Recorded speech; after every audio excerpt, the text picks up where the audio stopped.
English. I'm with Alexander. Hello. Hi, Bradley. Всіх вітаємо на сьогоднішньому занятті з англійської мови. Продовжуємо наш курс з англійської. The last time that we were together, we talked about Robert and Mary and Harriet and what they're like.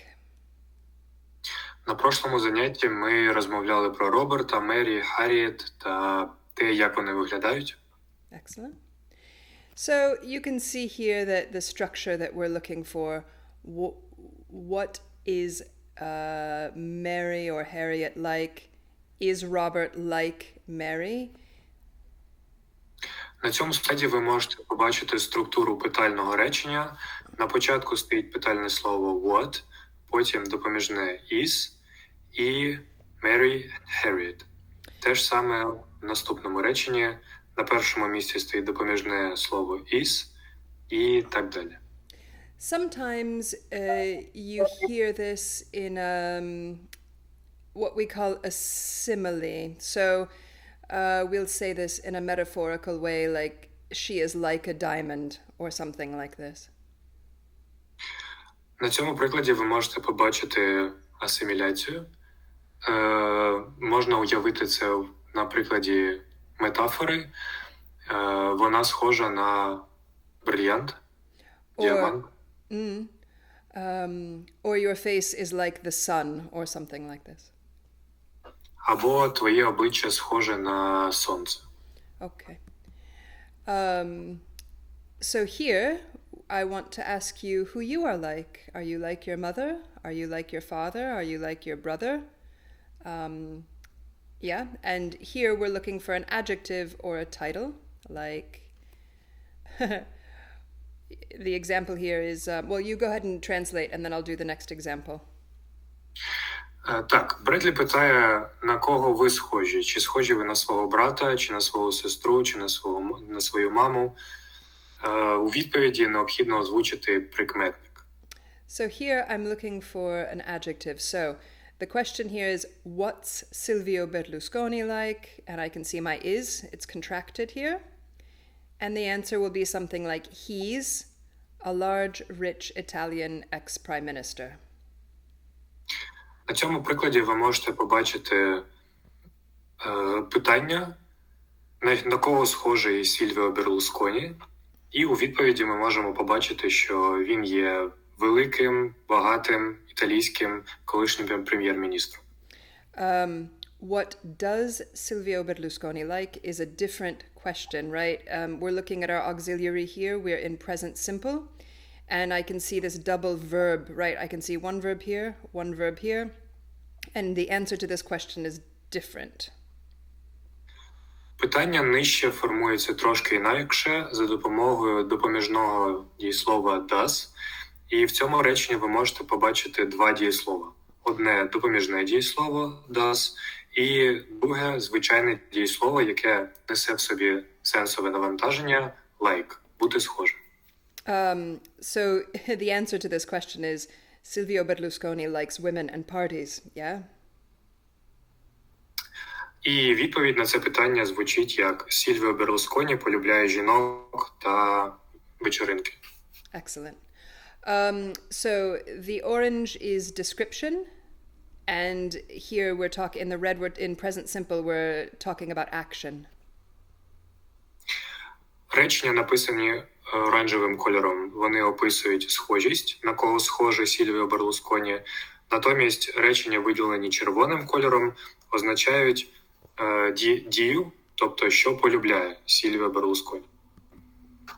Okay, so one thing before we start, before we continue, I was talking to Mary and we were being English nerds together, and she pointed out that like can also be what she calls a parasite word. Бредлі каже, що коли вона розмовляла з своєю подружкою Мері, вона зрозуміла, що слово like дуже часто в англійській мові вживається як слово паразит. This means that when we don't know what to say in English, we sometimes fill space with like. Це значить, що коли ми не знаємо, що сказати, ми дуже часто використовуємо слово like просто, щоб заповнити паузу. I think so. A teenager might say, you might ask a teenager, where did you go today and who with? And they might say, oh, like I went to the shops and then like I went with Joan or Jim and then we went to the park. Якщо ви спитаєте тінейджера, де він сьогодні був і з ким він ходив, напевно, в своїй відповіді він буде запинатися і постійно вживати слово like для того, щоб вигадати брехню, що він ходив туди-то, ходив із з такою-то людиною. Like вживається просто, щоб заповнити паузу і придумати слова для відповіді. I think the reason that we do this is because when I say your face is like the sun, I mean more or less this is the case, right? So when I say I went like to the mall or I went out with like Mary, as a teenager, I mean more or less this is what I did. We went to the shops and maybe we did something else. I hung out with John, but maybe also other people. It's a way to approximate. Аналогом в українській мові для слова like буде вживатися типу. Ми вживаємо це слово, коли ми вживаємо схожість або приблизність. Тобто ми займалися типу тимось, і приблизно це відбувалося так. Ми вживаємо це для опису і для додавання до описовості значення приблизності. In fact, so Mary was telling me, I was telling Mary the other day, we didn't get it on recording, but she said, Ukrainians do this as well. I said, so do Italians. They use a word called tipo. And it means type, yeah? And she said that Ukrainians do this too? Бредлі сказала, що в італійській мові є схоже слово tipo, яке італійці вживають також для того, щоб заповнити паузу. Yeah, Bradley, we do have a quite similar word which sounds like tipo. Okay. And it's very similar to the Italian one, tipo. Okay. And we also use it to feel like, to feel the pause and like to say something just to win the time in order to say something more, right. which had. Do you find this irritating in Ukrainian? Does it irritate you? This is very irritating. Okay. And me personally, I'm doing my best in order to get rid of any words of word parasites which may make my language and my comprehension of other people of me like badly. Fair enough. You'll also hear... Oh no, I can't hear myself. That's terrible. I'm thinking about whether I get headphones. I will get headphones. Okay, can you wait 1 minute? Yeah. Okay.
Sometimes like is useful. So if I say, what time do you want to meet? And you say like 5, this means more or less 5 might mean 5:15 or 4:50, and I find this useful.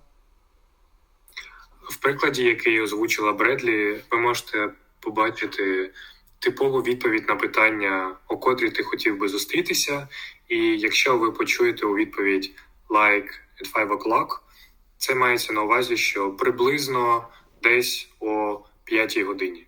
Excellent. So as we saw here with our orange, we need an adjective or a title for this orange for description form, yeah? We need an adjective or a title.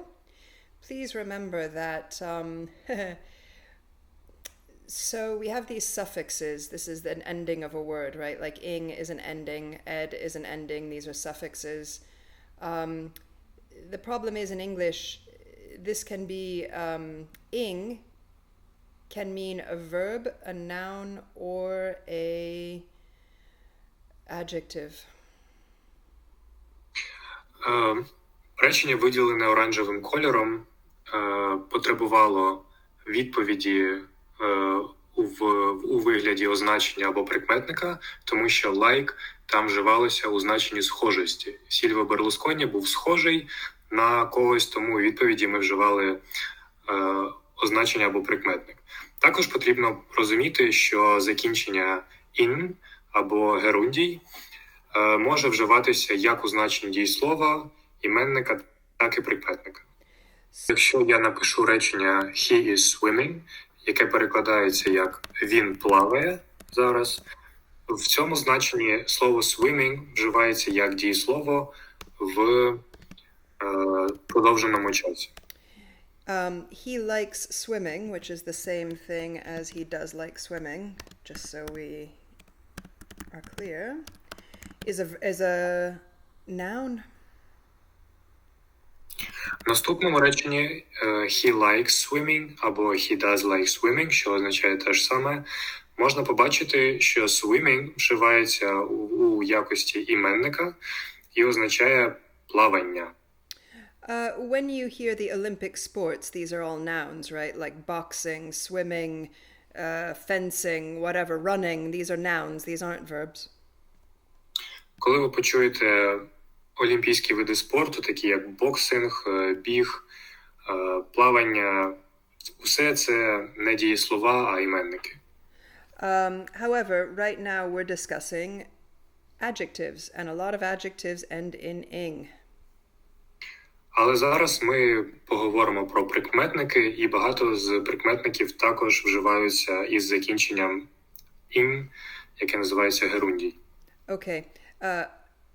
Adjectives can also end in ed. Note that verbs can also end in ed. So it's easy to get lost with ing and ed. Зверніть увагу, що прикметники також можуть закінчуватися на букви «ed». І дуже важливо не плутати прикметники і дієслова, тому що і прикметники, і дієслова можуть закінчуватися на «in» і на «ed». It would have been better to come up with different suffixes for different uses, but we didn't do it. I'm very sorry. Значно легше було використовувати різні суфікси, але в англійській мові цього не відбувається, на жаль. So here we can see passives. Sometimes some adjectives come from the past participle of a verb. So here we have write, wrote, written. But we've also used this as an adjective. If I say Macbeth was written by Shakespeare, I mean that this is an adjective, right? The pasta was cooked by my cousin. This seems like a verb. It's not. It's an adjective. It describes the pasta. Деякі прикметники можуть походити від минулого значення дієслова. Наприклад, в реченні «Макбет» було написано Шекспіром. В цьому значенні «написаний» вже має значення прикметника, так само, як і в наступному реченні «паста була приготована моїм кузеном». «Приготований» несе в собі граматичне значення прикметника. Okay, Alexander, you have to teach me. I assume that because Ukrainian has masculine, feminine, and neutral, you have to change your adjectives, that your adjectives are changeable. Is this true? Бредлі питає мене, чи змінюються прикметники в залежності від роду чоловічого та жіночого в українській мові.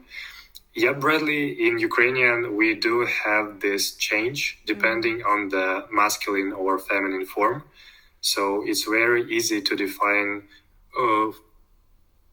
whom we are talking about. Do you also change it for singular and plural? Бредлі питає мене, чи змінюються прикметники в залежності від числа, однина чи множина. Yep, we also have this. Okay, so can you make 4 changes or 6 changes? So you have neutral also, yeah? Masculine, feminine, and neutral. Singular and plural. Is that 6 changes that you can do for an adjective? Yeah. Okay, no. So in English we don't have this problem. The problem that we have is that often you're going to think that an adjective is a verb. На відміну від української мови, де труднощі виникають із визначенням роду, чоловічого, жіночого чи середнього, а також числа, однина чи множина, складність англійської мови полягає у розрізненні прикметника та дієслова, які можуть мати однакові закінчення ing або ed. Excellent. Okay, so yeah, I'm going to skip this. I could do it in Ukrainian, but I'm not going to attempt it. Okay, note that we can also describe in period form. We've just been discussing the perfect forms, and we can also describe in perfect form. The structure is different. Зверніть увагу, що ми також можемо описувати події в перфектній формі, і прикметники можуть вживатися як в теперішньому звичайному часі, так і в перфектному, але ці прикметники не мають знаходитися в продовженому часі. Okay, now I am a physical therapist in Rome. And then you can see here a period. I have been a physical therapist for 10 years. Подивіться на приклади вживання в різних часах.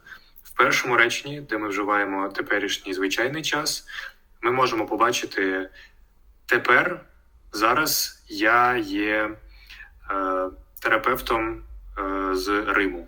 В той час, як друге речення має відтінок значення проміжку часу і перекладається як «я вже є терапевтом протягом 10 років».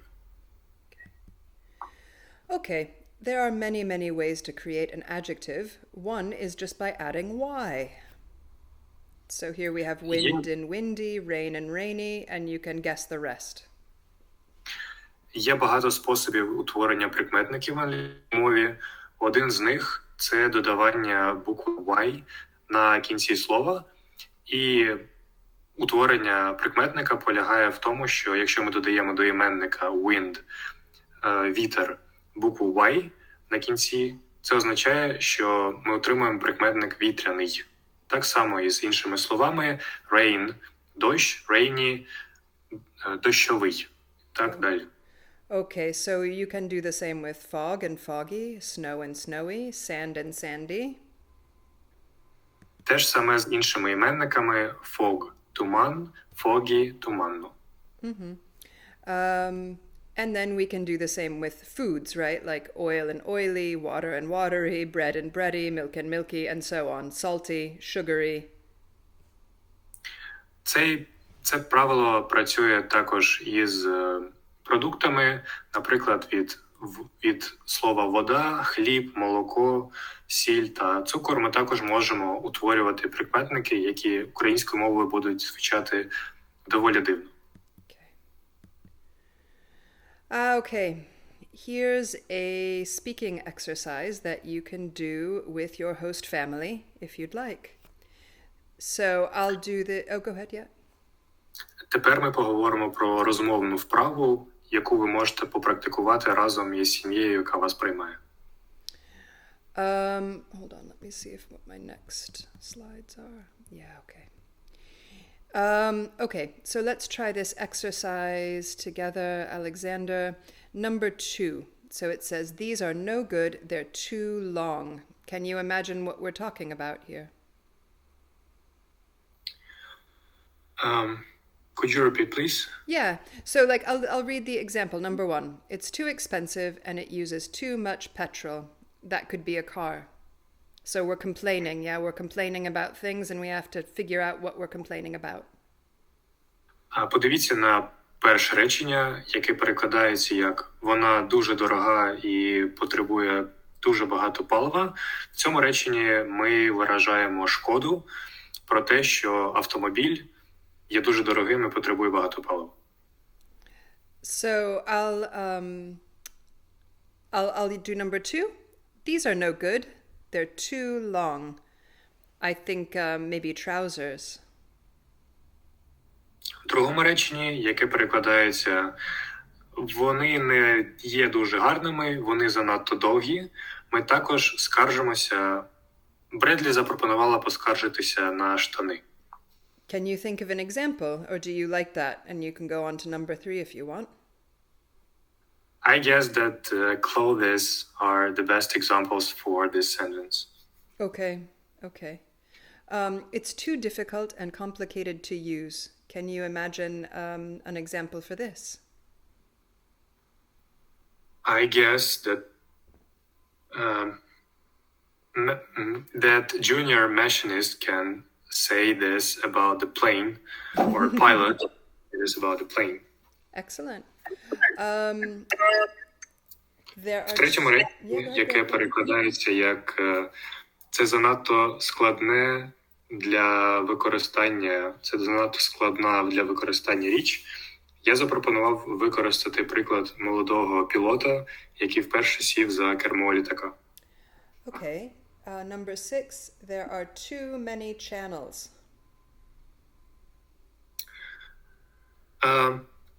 Maybe we can talk about the territory of Italy. Oh, yeah, fine. By channels, do you mean rivers? Yeah. Okay, fine.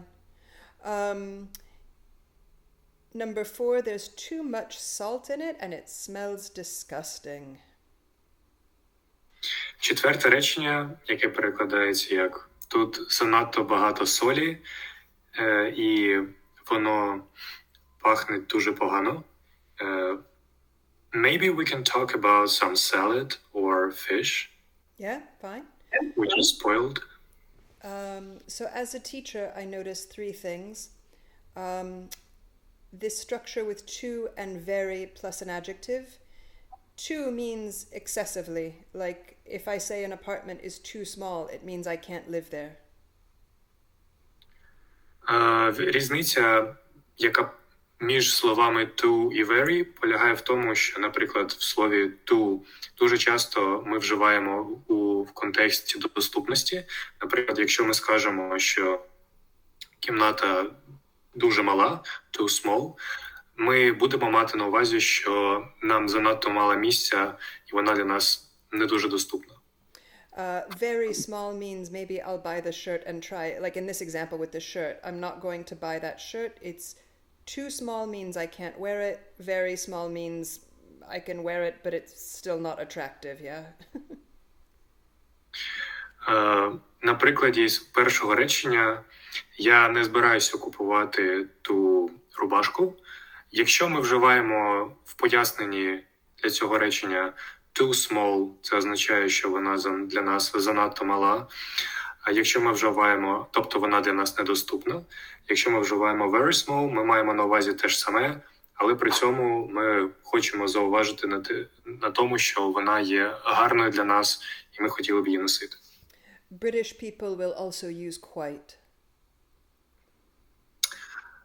Люди з Об'єднаного Королівства також можуть вживати слово quite, яке буде мати те ж саме значення. Okay. So I see too and very or quite with an adjective. Very sunny, very cold, very young, too young. These are adjectives. Зверніть увагу, що слова to і very вживаються із прикметниками, наприклад, дуже малий, дуже холодний, молодий і так далі. The big problem with this construction is that when we have a noun like salt, you'll see a construction like too much salt. Проблема, яка може виникнути із цими структурами, полягає в тому, що якщо після них йде іменник, наприклад, salt, сіль, ми будемо вживати між to або very та іменником допоміжне слово much, дуже, занадто. So when we have a thing, we have to, well, we often quantify it with much or many, when it's a thing. Якщо ми говоримо про якусь річ, ми завжди хочемо її порахувати. І якщо це незліченний іменник, ми вживаємо much. Якщо зліченний іменник, то many. So I can see this in the examples, yeah? Petrol is a noun. Too much petrol. It's a thing. Hold on. Too many channels, the same. В першому прикладі, коли ми говоримо про petrol, паливо, ми вживаємо допоміжне слово much, тому що petrol – це річ, і в англійській мові перед річчю стоїть слово, яке рахує. Відповідно, оскільки ми не можемо порахувати паливо, ми вживаємо слово much. В той час, як якщо ми говоримо про канали, які можна порахувати, ми вживаємо допоміжне слово many. Okay. So, with a partner, you can think about things that, possible problems you would have with these items, using these constructions. So, for example, can you think of a problem that you might have with a pizza? I can't wait, Alexander. Can you think about some complaints? Бредлі каже, що коли ви будете тренуватися на цій вправі, використовуючи конструкції to, very, much і many, спробуйте поскаржитися на піцу, типовий випадок в Італії. I guess that the major complaint which might happen regarding pizza is that its taste is somehow inappropriate and our Ukrainian citizens would like to change something in the taste or add some kind of an ingredient. And it's important to understand how to explain what do they want. Ooh, do you think, what kind of ingredients would they like to add, do you think? Бредлі питає мене, яка типова ситуація може статися з українськими громадянами в іншій країні, якщо вони захочуть пояснити, що їм не подобається піца і вони хочуть додати щось ще. I guess it depends on your personal taste. So if you like spicy pizza, you would probably add some chili pepper. Or if you like more sugar pizza, I guess it will be better for you to add some I don't know, maybe pineapple. Right. Or something like that. Yeah, okay. An Italian would die. They would say that's too sweet. Yeah. So you could say too much fruit or too sweet. Yeah, using these constructions. Do Ukrainians like things that are very spicy? Do Ukrainians like spice generally? Бредлі питає мене, чи полюбляють українці гостру їжу? I guess our national cuisine is not very spicy. Okay.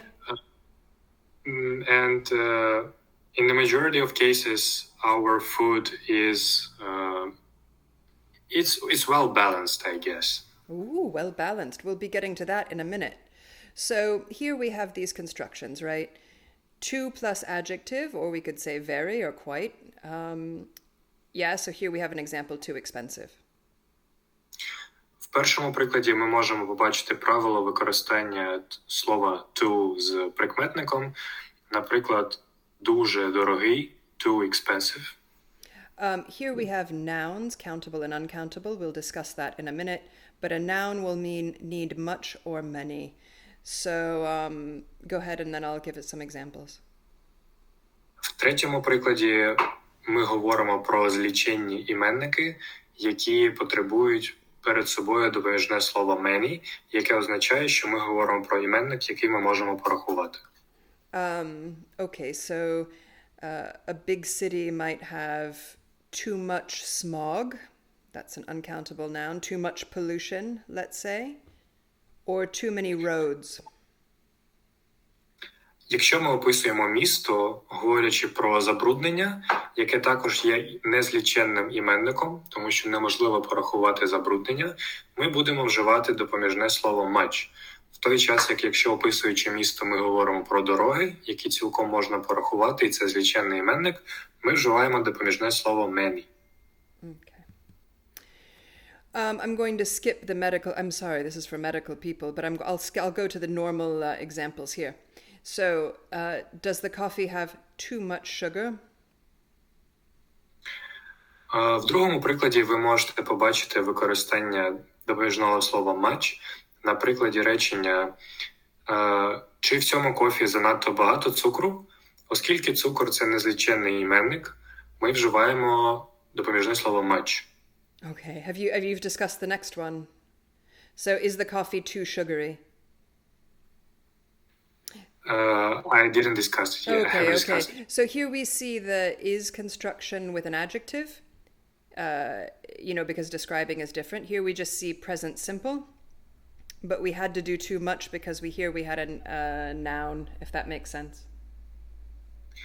В другому реченні ми вживаємо конструкцію is, the coffee too sugary, тому що тут ми говоримо про прикметник sugary, в той час, як в першому реченні ми вживаємо допоміжне дієслово does, тому що там мова йде про дієслово.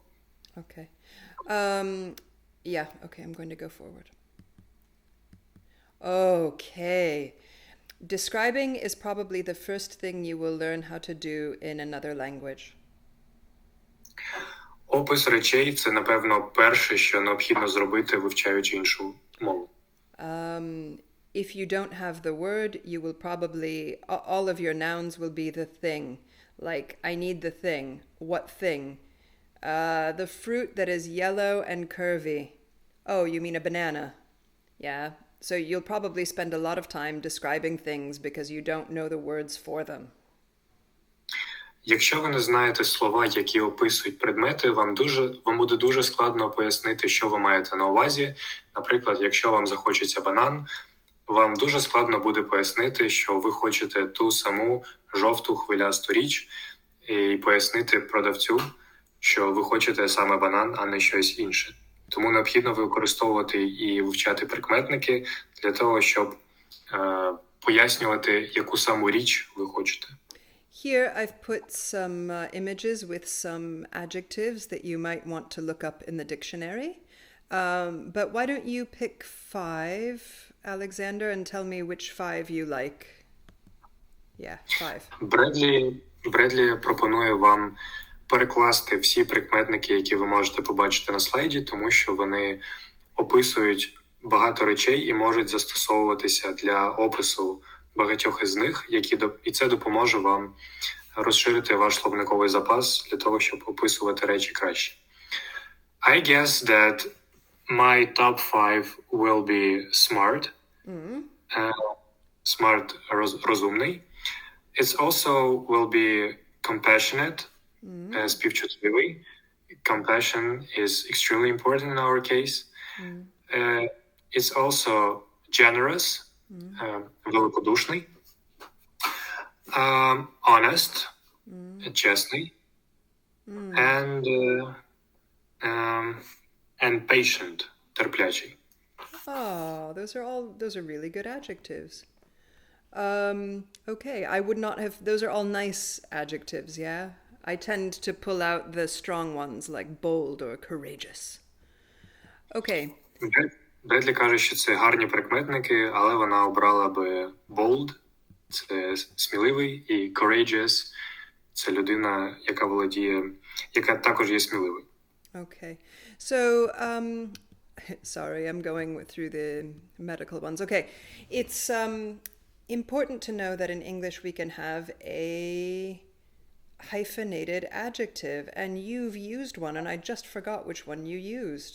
Was it cutting edge? Well-behaved? I can't remember, but you used one. It was amazing. I used the word well-balanced. Well-balanced, that's what you used. Way! So, Here you can see some examples of adjectives with a dash, a hyphen. Також прикметники можуть утворюватися за допомогою дефісу, як ви можете побачити на цьому слайді. Do you want to give the translation of left-handed, cross-eyed, bad-tempered, sharp-tongued, or narrow-minded? Yeah, sure. В першому прикладі ви можете побачити прикметник, утворений за допомогою дефісу. Left-handed творюється із двох слів.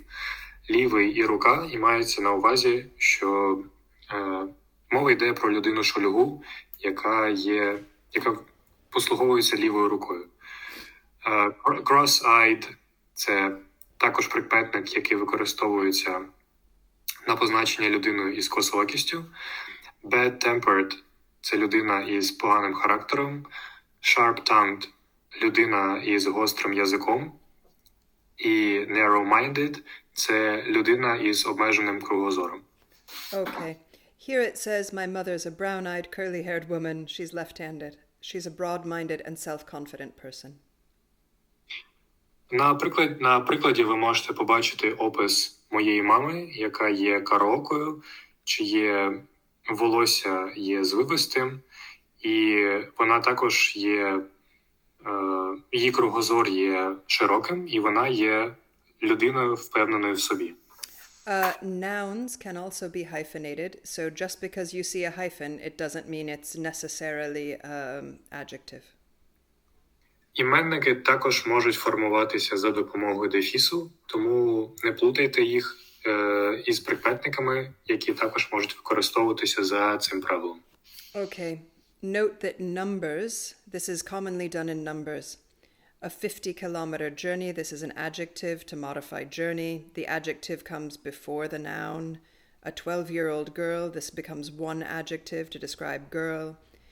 A 70-minute film, 3 words, one adjective that modifies film, etc. На цьому прикладі ви можете побачити прикметники, які формуються за допомогою кількох слів і кількох дефісів. Наприклад, в першому реченні 50 kilometer використовується опис подорожі, яка триває 50 кілометрів, або 21-річної дівчини, або фільму, який триває 75 хвилин, і так далі. Okay. Alexander, in Ukrainian, do you put your adjective before or after the noun? We do use them before the nouns. Whee! That's great news for me. Okay, so I don't have to explain where it goes. You see a sentence like this, it's a once-in-a-lifetime opportunity to meet a well-known author. This to me starts to look like German, where they have these mega long words. Once in a lifetime, I mean, it's a strange adjective, right? Because it is an adjective that describes opportunity, but it's a bit strange. I mean, it's particular to English, I think, this ability to hyphenate adjectives. В останньому прикладі ви можете побачити прикметник для опису іменника opportunity, можливість. Цей прикметник складається із 4 слів once in a lifetime, один раз протягом життя. І цей прикметник є нетиповим для англійської мови, дуже довгим і нагадує німецькі довгі слова. In other languages, I think you would have to change the whole structure of the sentence.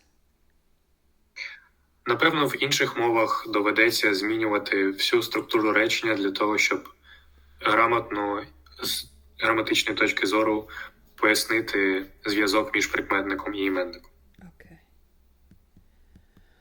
Okay, these are all for medicine. We're just going to keep going. Yeah, here are some more numbers you can see here. I'm going to go forward. More examples. These are all examples of hyphenated adjectives and everything else. You can look at them if you'd like. На цих слайдах ви можете побачити прикметники із використанням дефісу, тобто це прикметники, які складаються із кількох слів. Yeah, I'm going to keep going. No, I'm not going to bother. Okay. So for homework, I am going to let you go to a website called 16 Personalities. В якості домашнього завдання Бредлі пропонує вам відвідати сайт 16 персон, 16 особистостей. So have you ever done a Myers-Briggs test, Alexander? Бредлі питає мене, чи проходив я колись тест Myers-Briggs. No, I haven't. Have you ever seen it? Do you know what I'm talking about? Unfortunately not. I wouldn't say unfortunately. So, okay.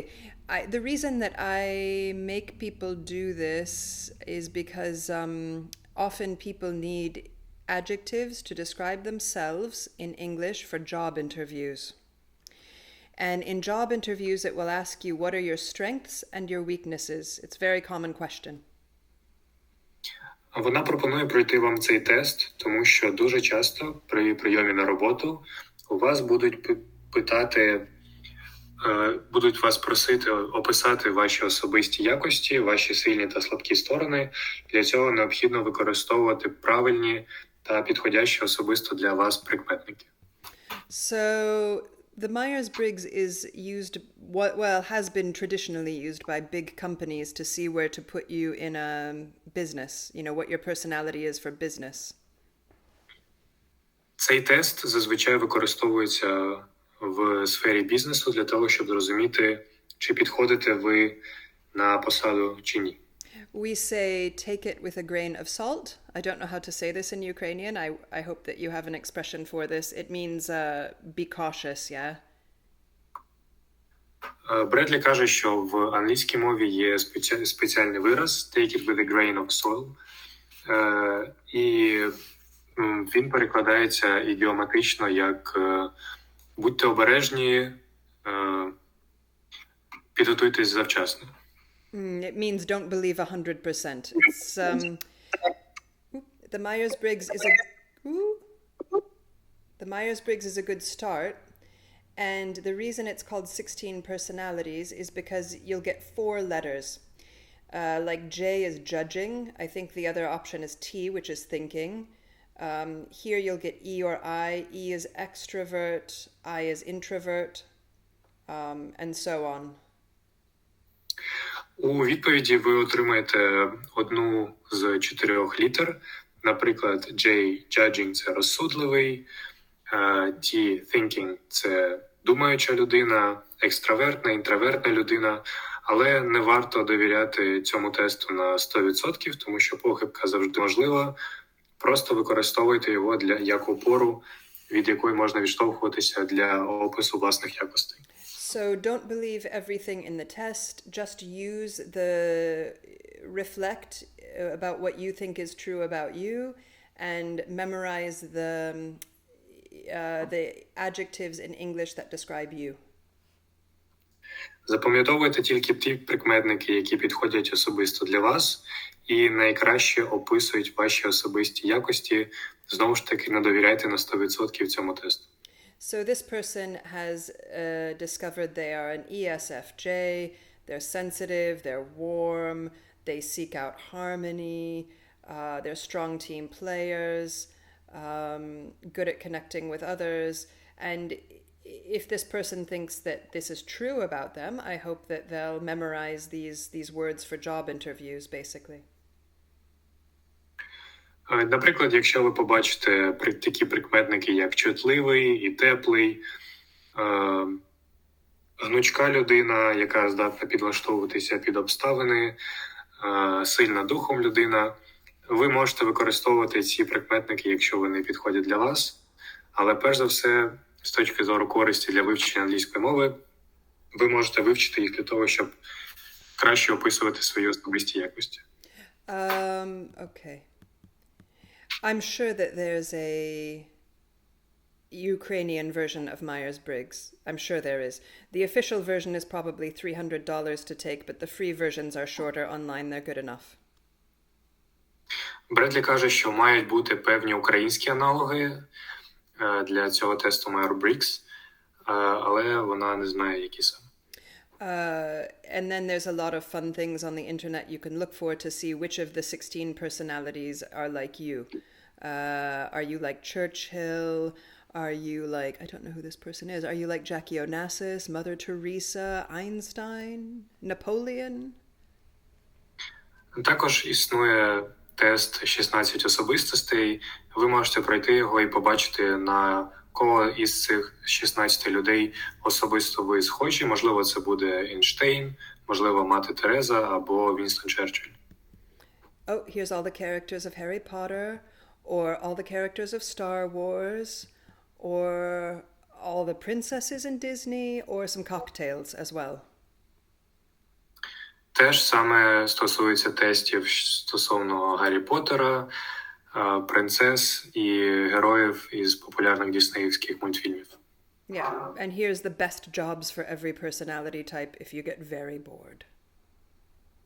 Якщо вам буде дуже сумно, ви можете пройти тест щодо найкращої роботи для кожного типу особистості, але все ж найкраще використовувати ці тести для вивчення прикметників. In any case, learn how to describe yourself because you will need to. В будь-якому разі ви маєте навчитися, як описувати себе, тому що вам доведеться це робити дуже часто. Okay, last thing. Do you remember ever learning, Alexander, about the adjective order in English? Бредлі питає мене, чи вивчав я колись порядок прикметників в реченні. Yep, I have learned it, and we all have learned a specific abbreviation in order to learn what are the appropriate order, what is the appropriate order for all these adjectives, but I don't remember it right now. Okay, so it should go. Let me make this larger. It should size, age, shape, color, origin, material, purpose, and then noun. Порядок прикметників у реченні є наступним. Прикметники, які виражають точку зору, вживаються першими. Після них вживаються прикметники розміру, віку, форми, кольору, походження, матеріалу, із якого зроблений певний іменник, і мети. So, for example, I would say that Silvio Berlusconi is a large, old, round Italian ex-prime minister. Наприклад, якщо ми будемо описувати ознаки Сільвіо Берлусконі, ми маємо дотримуватися порядку прикметників, і на першому місці ми скажемо прикметник, який виражає нашу особисту точку зору, наприклад, те, що він є великий, large, потім він є літнім, він є товстим, літнім, колишнім італійським прем'єр-міністром. So I could also say the building I live in is a large, new, square, blue, French building or something like this. Те ж саме можна використати для опису будинку, який також може бути великим,